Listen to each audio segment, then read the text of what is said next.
Okay, my dear students, today we are going to do worksheet 2 of chapter number 12. In this chapter, we are going to deal with median. So before starting to solve the sums related median, firstly we need to understand a little about median. मैंने आपको previous video में भी बोला था कि अगर आपको mean, median, range या ये जो भी सेंट्रल टेंडेंसी है, मेजर्स ऑफ सेंट्रल टेंडेंसीज हैं, इनके बारे में अगर आपको डीप इन्फॉर्मेशन चाहिए, आपको इतने अच्छे से समझना है कि आपको इन टॉपिक्स को दोबारा से स्टडी ना करना पड़े. मैंने ऐसी एक ऑलरेडी वीडियो बना ली है which is by the name basics of mathematics, और जिसका टॉपिक है मीन, मीडियन एंड मोड. अगर आप मेरी प्लेलिस्ट में जाओगे तो फिर आपको ये सारी की सारी वीडियोस मिल जाएंगी, तो आप उन्हें ज़रूर देखिएगा. So what is median? The median is the value in which is strictly in the middle of the list of observation. Median समझने के लिए चाहे हमें कोई भी सेंट्रल टेंडेंसी निकालनी है, हमारे पास जो रो डाटा है सबसे पहले हमें उसे ऑर्गेनाइज डाटा की फॉर्म में कन्वर्ट करना है. तो ऑर्गेनाइज डाटा क्या होता है? जब हम रो डाटा को असेंडिंग या डिसेंडिंग ऑर्डर में लिख देते हैं तब हमारे पास जो डाटा आता है that is called organise data. क्योंकि ऑर्गेनाइज है हमारा डाटा तो हम इजीली वो सिंगल वैल्यू निकाल सकते हैं जो उस पूरे के पूरे डाटा के बारे में इंफॉर्मेशन दे, चाहे वो मीन हो, चाहे वो मीडियन हो, चाहे वो रेंज हो. तो फिर मीडियन क्या होता है? Median is the value which is strictly in the middle of the list of observation. जो हमारे पास लिस्ट ऑफ ऑब्जर्वेशन है जिसे हमने असेंडिंग या डिसेंडिंग ऑर्डर में ऑर्गेनाइज किया है, वो उसके बिल्कुल मिडल में आती है. It is also a measure of central tendency. ये मैं आपको पहले ही बता चुकी हूँ कि मीन, मीडियन, मोड, रेंज ये सब मेजर है सेंट्रल टेंडेंसी के. ये वो वैल्यूज हैं, ये वो सिंगल वैल्यूज हैं जो हमें पूरे के पूरे डाटा के बारे में इंफॉर्मेशन दे देती है. Let us consider some illustration. कुछ एग्जाम्पल लेते हैं to understand the concept of median. तो फर्स्ट एग्जाम्पल अगर हम इसमें से लें तो हमने सबसे पहले 2 स्टेप ही परफॉर्म करने हैं. सबसे पहले या तो हम इसे असेंडिंग या डिसेंडिंग ऑर्डर में अरेंज करेंगे. उसके बाद अगर हमारे पास जो नंबर ऑफ टर्म्स है वो ऑड है तो जो मिडल में आएगा वो क्लियर है कि वो हमारा मीडियन होगा. But if the number of terms are even, अगर नंबर ऑफ टर्म इवन है तो हम क्या करेंगे? मिड वाली जो 2 टर्म्स हैं उनका हम मीन निकाल लेंगे, या उन दोनों की हम बोल सकते हैं कि एवरेज निकाल लेंगे. इन दोनों का सम करेंगे, डिवाइड बाय 2 करेंगे. बिकॉज 2 टर्म्स है इसलिए हमने 2 से डिवाइड किया. तो जब हम इन दोनों टर्म्स को 2 से डिवाइड करेंगे then we get our median. So let's start worksheet 2. So worksheet 2 first sum is find the median of the following data. हमारे पास एक डाटा गिवन है जिसका हमें मीडियन निकालना है. तो फर्स्ट स्टेप हमारा क्या होता है? Our first step is to write it in ascending और डिसेंडिंग ऑर्डर, मतलब इसे ऑर्गेनाइज डाटा की फॉर्म में लिखना है. तो सबसे पहले विच इज हम असेंडिंग ऑर्डर में लिख रहे हैं. सबसे छोटा नंबर क्या है? 11. जिसे भी हम लिखते जा रहे हैं उसके नीचे हम डॉट लगा देंगे ताकि हमें याद रह जाए. The next one is 25. उससे अगला है 37. The next is 39. The next is 42. उसके बाद 43 2 टाइम्स है. देन 45, 46. सारे के सारे नंबर्स हो गए. हमने इसे असेंडिंग ऑर्डर में ऑर्गेनाइज कर दिया. Step 1 is completed. Now step 2 में हमें क्या करना है? स्टेप 2 में हमें पहले ये देखना है कि हमारे पास नंबर ऑफ डाटा कितना है, कितने नंबर्स हैं हमारे पास. 1 2 3 4 5 6 7 8 9. तो 9 का जो मिडिल वैल्यू है, 9 के बीच में 4 यहाँ पर चले गए, 4 यहाँ पर चले गए. तो मिडिल वैल्यू निकालना बहुत आसान हो जाएगा हमारा. या हम ऐसे भी निकाल सकते हैं कि 9 को अगर हम 2 से, क्योंकि हमें हाफ करना है ना, तो 2 से डिवाइड करेंगे तो 4.5 आएगा. तो 4.5 से नेक्स्ट नंबर जो हमारा होता है वही होता है हमारा मीडियन. तो हम क्या लिखेंगे? सो द मिडिल वैल्यू और मीडियन इज इक्वल टू 42. वो जो हमारी मिड वैल्यू है that is our median. Question number 2 is find the median of this. अब मुझे इसका मीडियन निकालना है. तो मीडियन निकालने के लिए I am going to repeat the same process. क्या प्रोसेस रिपीट करूंगी मैं? फर्स्टली स्टेप 1 इज स्टेप 1 क्या है? I have to arrange the data, whether चाहे हम असेंडिंग ऑर्डर में अरेंज करें चाहे हम डिसेंडिंग ऑर्डर में अरेंज करें, डिपेंड्स ऑन आवर विश। मैं यहाँ पर असेंडिंग ऑर्डर में अरेंज कर रही हूँ, तो सबसे पहले क्या आएगा? 42, उसके नीचे डॉट लगा लीजिए, देन 51, 51 के नीचे भी डॉट लगा लीजिए, then 56, 67, 69, 72, 81, 85 and 92। It depends on your wish कि अगर आप डॉट्स लगाएंगे तो कंफ्यूजन नहीं होगी। मैंने ऐसे ही लिख दिया है, अगर आप चाहें तो आप डॉट लगा सकते हैं, इससे आपको की कंफ्यूजन खत्म हो जाएगी कि आपने हर नंबर को यहाँ पर नीचे राइट डाउन किया है नहीं किया। उसके बाद हम एक बार चेक भी करेंगे ऊपर नंबर ऑफ टर्म्स कितनी है, 1 2 3 4 5 6 7 8 9, और नीचे कितनी है 1 2 3 4 5 6 7 8 9। इसका मतलब मैंने हर डाटा को राइट कर लिया है। तो स्टेप 2 हमारा क्या है? स्टेप 2 में हमें क्या देखना है? Whether the number of terms are even और ऑड। तो नंबर ऑफ टर्म्स कितनी है? 2 में हमें क्या करना है?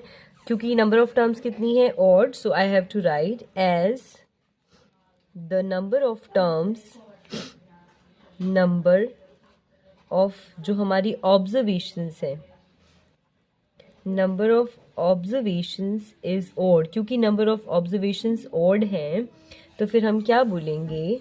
तो हमारा मीडियन क्या है? सो median is the middle most term, जो सबसे ज्यादा मिड में है, मिडल मोस्ट ऑब्जर्वेशन। तो जो सबसे ज़्यादा मिड में है वो हमारी ऑब्जर्वेशन होगी, हमारा मीडियन। तो हम क्या लिख सकते हैं कि हमारा मीडियन क्या है? देखिए, अगर 9 टर्म्स है तो मिड में कौन सी आएगी? 5, बिकॉज 4 टर्म्स हमारी यहाँ पे आ गई और 4 टर्म्स हमारी यहाँ आ गई, तो मिडिल में क्या आया? 69। So 69 is our median. Let's move on to the second part. So our next part is, यहाँ पर भी हमें मीडियन निकालना है। तो हमारा स्टेप 1 क्या होगा? स्टेप 1 हमारा होगा, we have to write it in a organise way. Arrange the data in an organise way. तो हम असेंडिंग ऑर्डर में लिख रहे हैं, तो फिर मैं यहाँ पर लिख देती हूँ, I am writing in ascending order.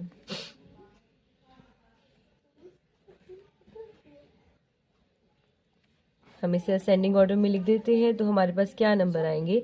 3, 9, 10, 15, 17, 27, 47, 48, 75 और 81। तो यहाँ पर नंबर ऑफ टर्म्स हमें कितनी नजर आ रही हैं? 1 2 3 4 5 6। स्टेप 2 इज हमें काउंट करना है कि नंबर ऑफ टर्म्स कितनी है? 1 2 3 4 5 6 7 8 9 10। So they are 10 terms. तो फिर हम क्या लिख सकते हैं? We can write as the number of observations, जो हमारे पास नंबर ऑफ ऑब्जर्वेशंस है, इज इवन। वो क्या है? इवन। अगर हमारे पास नंबर ऑफ ऑब्जर्वेशन है इवन, तो फिर हमने जो मीडियन निकालना है वो क्या होंगी? 2 मिडिल मोस्ट टर्म, हमारी 2 middle most term, 2। So 2 middle most terms are. अगर हमारे पास जो नंबर ऑफ ऑब्जर्वेशन है तो वो इवन होती, तो हम यहाँ पर 10 है ना, तो 4 यहाँ से लेते, 4 यहाँ से लेते, तो जो बीच में आता वो हमारा मीडियन आ जाता है। बट अगर इवन है तो हमें ये दोनों की दोनों टर्म्स को कंसीडर करना होगा। तो मिडिल मोस्ट टर्म क्या हो गई? 17 एंड 27। तो फिर हमारा मीडियन क्या होगा? सम ऑफ 2 मिडल मोस्ट टर्म, जो मिड में आ रही है हमारी, middle most terms divided by 2। क्योंकि हमें क्या निकालना था? एवरेज निकालना था बीच वाली दोनों की दोनों टर्म्स का। तो बीच वाली दोनों की दोनों टर्म्स क्या है? 17 और 27 डिवाइडेड बाय 2। इन दोनों को ऐड करेंगे तो आएगा 44 डिवाइडेड बाय 2। तो इसको सॉल्व करेंगे तो हमारे पास आ जाएगा 22। सो 22 इज आर मीडियन। यहाँ पर हमने क्या देखा कि अगर हमारे पास नंबर ऑफ ऑब्जर्वेशंस जो है वो अगर ऑड है तो फिर जो मिडिल मोस्ट टर्म है वो हमारा मीडियन आ गया।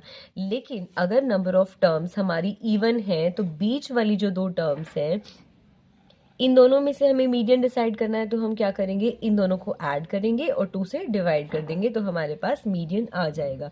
मतलब इन दोनों टर्म्स का हम एवरेज निकाल लेंगे। ठीक है, पहले अगर नंबर ऑफ टर्म्स ओड है तो हमें क्लियर दिख जाएगा कि बीच वाली जो टर्म है वो हमारा मीडियन है। लेकिन अगर नंबर ऑफ टर्म्स इवन है तो हम क्या करेंगे, आधे इधर गए आधे इधर गए, जो बीच में बच गए इन दोनों का हम एवरेज निकाल देंगे, इन दोनों को बराबर का सम मान देंगे, इन दोनों का एवरेज निकालेंगे, then we get our median. ठीक है, मीडियन मतलब मिडल टर्म। अगर मैं मीन की बात करूं, मीन है वो सबको बराबर, नाम उसका मीन है कि वो बड़ा ज़्यादा मीन है, मतलब उसका दिल अच्छा नहीं है, छोटे दिल का है, लेकिन वो करता सबके साथ बराबरी है, सबको ऐड करता है, सबको जोड़ता है और उन सबको डिवाइड कर देता है जितने लोग हैं उनमें बराबर बराबर। ठीक है, मीन नाम मीन है लेकिन काम बहुत अच्छा करता है, सबको ऐड करता है, सबको जोड़ता है, एक ही रिश्ते में बांधता है, एक साथ जोड़ता है और डिवाइड कर देता है जितने बंदे हैं, मतलब सबको इक्वल इक्वल बांटने के लिए तैयार रहता है। कहते हैं हम उसे मीन है लेकिन है वो बहुत अच्छा। मीडियन को हम मिडल टर्म से लर्न कर सकते हैं, इसमें एम और डी तो आ ही गया, इससे हम मिडल टर्म लर्न कर सकते हैं, हमें कंफ्यूज होने की ज़रूरत नहीं है। तो 2 चीज़ों को हमने अच्छे से समझ लिया कि मीन क्या है, नाम उसका मीन है लेकिन है वो बहुत अच्छा। क्यों वो अच्छा है, क्योंकि वो सबको जोड़ता है, सबको ऐड करता है, फिर डिवाइड कर देता है जितने बंदे हैं उतने में, ताकि सबको बराबर बराबर मिल जाए। और मीडियन को हमने कैसे लर्न किया, मीडियन मतलब मिडल टर्म। ठीक है, Question number 3 is, the following number of goals were scored by a team in a series of 10 matches. मतलब एक टीम है, उसने 10 मैचेस में, फर्स्ट मैच में 2 गोल्स किए, सेकंड में 3, थर्ड में फिर 5 और फिर फोर्थ मैच में 4 गोल्स किए। मतलब इस तरह से 10 मैचेस में अलग अलग नंबर ऑफ गोल्स किए हैं। I have to find median of these scores. तो मीडियन निकालने का हमारे पास क्या सिंपल ट्रिक है।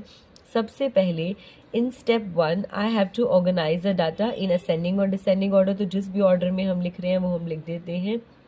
आई am going to write it in ascending order. तो असेंडिंग ऑर्डर में इसे लिखेंगे तो हमारे पास क्या आ जाएगा, 0 1 2 3 3 3 4 4 5। ठीक है, मैंने इसे असेंडिंग ऑर्डर में लिख दिया, एक बार चेक कर लेती हूँ। 3 6 9, ये तो 9 हुई ऑब्जर्वेशंस। और टोटल नंबर ऑफ ऑब्जर्वेशंस यहाँ पर क्या है, 1 2 3 4 5 6 7 8 9 10। तो हमने एक नंबर 3 को हमने कम लिखा है, 3 यहाँ पर 4 टाइम्स है, तो मैं 3 को रिपीट कर देती हूँ। तो चेक करने का हमें एक बेनिफिट हो गया कि हमें पता चल गया कि कौन सी टर्म हम खा गए थे।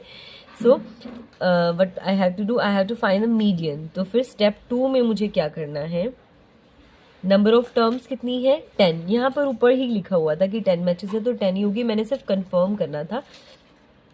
तो नंबर ऑफ टर्म्स क्या है, इवन एज, तो हम क्या लिखेंगे, एज द नंबर ऑफ, जो हमारी ऑब्जर्वेशंस है वो क्या है, आर इवन। अगर नंबर ऑफ ऑब्जर्वेशन इवन होती है तो 2 मिडिल मोस्ट टर्म होती है, 4 यहाँ चली गई और 4 यहाँ चली गई। So I have to write the 2 middle most terms are, क्या है 2 मिडिल मोस्ट टर्म, 3 and 3। तो मीडियन क्या होगा हमारा, median is equal to sum of 2 middle most term, जो मिड में आ रही है बिल्कुल वो वाली टर्म्स, क्योंकि मीडियन का मतलब ही ये है जो मिड में आए, मिडल में आए। तो 2 टर्म्स क्या है, 3 + 3 डिवाइडेड बाय 2, तो 6/2 कितना आ गया, 3। तो 3 इज आर मीडियन, 3 हमारा क्या है, median. 3 is the required answer. Let's move on to question number 4। Question number 4 is the weight in kilogram, मतलब जो वेट दे रखा है वो किलोग्राम में दे रखा है, ऑफ 11 स्टूडेंट्स, 11 स्टूडेंट्स की बात है, ऑफ क्लास 6 इज ये, मतलब 11 स्टूडेंट्स का वेट हमारे पास गिवन है। I have to find the median of these weights, मुझे इन वेट्स का मीडियन निकालना है। तो कैसे निकालेंगे, we know how to find median. सबसे पहले अगर मेरे पास कोई भी डाटा है, I have to organise it. So first step 1 क्या है? I have to organise the data in ascending और डिसेंडिंग ऑर्डर. जिस तरीके से मेरा मन करे मुझे उसी तरह से इस डाटा को ऑर्गेनाइज करना है. तो मैं असेंडिंग ऑर्डर में ऑर्गेनाइज कर देती हूँ. तो सबसे पहले क्या आएगा? 42, देन 46, फिर 48, देन 49, फिर 52, देन अगेन 52 क्योंकि 2 टाइम्स है 52, 53, 54, 55, 57 और लास्ट में है 58. ठीक है, मैं एक बार चेक कर लेती हूँ 11 ऑब्जर्वेशंस है या नहीं है. 3, 6, 9, 10, 11. ठीक है, एग्जैक्ट 11 ऑब्जर्वेशंस है. तो यहाँ पर स्टेप 2 हमारा क्या होगा? हमें ये देखनी है कि नंबर ऑफ ऑब्जर्वेशन इवन है या ऑड है. 11 है, 11 मतलब ऑड है. तो स्टेप 2 हमारा क्या होगा? स्टेप 2 हमारा होगा as the number of observations. जो हमारी नंबर ऑफ ऑब्जर्वेशंस है आर ऑड. अगर नंबर ऑफ ऑब्जर्वेशन ऑड होती है तो middle most term. So median is the middle most term या मिडिल मोस्ट ऑब्जर्वेशन आप बोल सकते हो. तो मीडियन क्या होगा? हमारे पास 11 टर्म्स हैं तो 11 का हाफ कितना होता है? 5.5. तो 5 टर्म्स तो इधर चली जाएंगी और 5 टर्म्स इधर चली जाएंगी. आधे इधर जाओ आधे उधर जाओ, जो बाकी बच गए 52 वो हमारे सरताज, हमारे मिडिल वैल्यू, हमारा मीडियन है. ठीक है, उसके बाद ये हमें एक और बात बोल रहा है. क्या कह रहा है? इन जुलाई 2015 एक स्टूडेंट ऑफ वेट 58, जिसका वेट कितना था? 58 था, लेफ्ट द स्कूल, उसने स्कूल छोड़ दिया. एंड अ न्यू स्टूडेंट, और उसकी जगह एक नया स्टूडेंट आया जिसका वेट है 68, जॉइन द क्लास. तो दोबारा से मुझे नया मीडियन निकालना है. तो फिर मैं क्या लिखूंगी? New data. एक तो ये हमारा आंसर आ गया. a new observations या फिर as a new student, as a new student of weight 68 joined and a student जिसका वेट कितना था? 58 किलोग्राम लेफ्ट द स्कूल, उसने स्कूल छोड़ दिया. सो आर वेट्स या न्यू डाटा, या हम लिख सकते हैं our weights of 11 students are. क्या होंगे वो? बस इस डाटा के अंदर मुझे 58 को रिप्लेस करना है 68 से.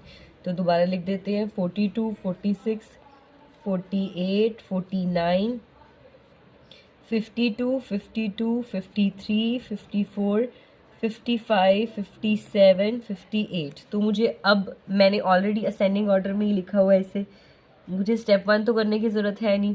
मैं डायरेक्ट स्टेप 2 लिख सकती हूँ. स्टेप 2 क्या कहेगा?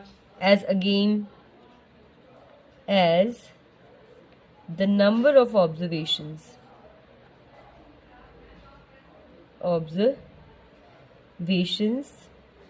are still, अभी भी क्या है? odd. तो हमारा मीडियन क्या होगा? मीडियन, या फिर हम लिख सकते हैं मिडिल मोस्ट टर्म. वो बिल्कुल सेम ही रहेगी. मिडिल मोस्ट टर्म्स नहीं आएगा, टर्म ही आएगा, वो भी सेम ही रहेगी. दोबारा से आधे इधर जाओ आधे इधर जाओ, बीच में जो बच गया दैट इज आर मीडियन, वही हो गया हमारा मीडियन. तो दोबारा से हमारा न्यू मीडियन क्या है? यहाँ पर लिख देंगे हम न्यू मीडियन कितना आ गया? 52. यही तो हमें रिक्वायर्ड था कि नया मीडियन क्या होगा. हमने पुराना मीडियन भी निकाल दिया, नया मीडियन भी निकाल दिया. That's all.